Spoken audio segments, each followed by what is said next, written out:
Welcome back to another technical deep dive here in the debug zone.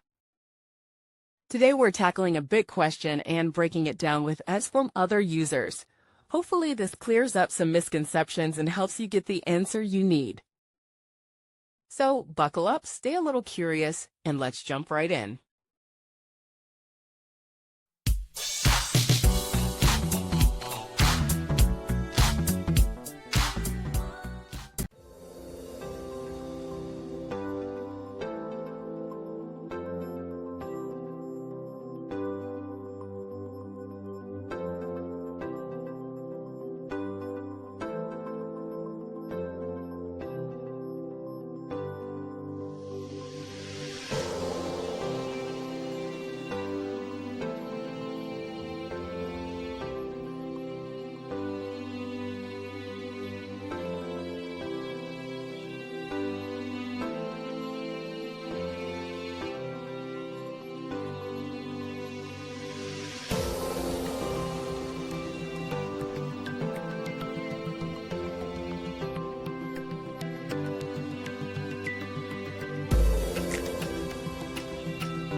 And that's a wrap.